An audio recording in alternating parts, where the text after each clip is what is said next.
કહેવાય કે જ્યારે પોતાનો પુત્ર કોઈ સિદ્ધિ હાસિલ કરી લે ને ત્યારે પિતાએ કોઈ દિવસ ન કહેવું વાહ દીકરા વાહ દીકરા.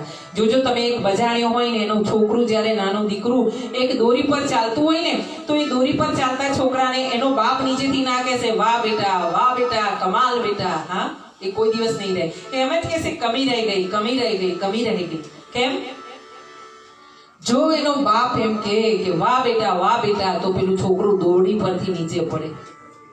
હા, એનો જીવ જાય અને એ ગુમાવે પોતાના દીકરાને. અને એટલે જ આપણા પરમ પિતા પરમાત્મા કૃષ્ણ ભગવાન ક્યારેય તમને એમ નહીં કહે કે વાહ ભાઈ, પણ આપણે આપણી જાતે આપણા આનંદને ખાતર, આપણા આનંદ એટલે કે આત્માનો આનંદ તમને થાય એટલે સમજવું કે તમે સારું કરી રહ્યા છો.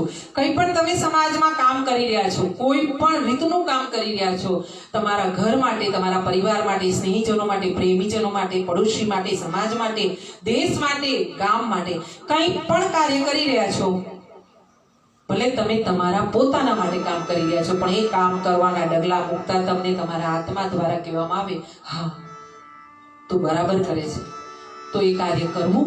અને જો તમને કહેવામાં આવે ના આ કાર્ય તારાથી ન થાય, તો સમજી જવું કે આ કાર્ય આપણે કરવું નહીં, આપણા લાયક આ કાર્ય છે નહીં. કારણ કે આપણાને આપણા આત્મા સિવાય આપણાને કોઈ સારી રીતે સમજનાર વ્યક્તિ છે નહીં, સિવાય કે ઉપરવાળો ગોવિંદ.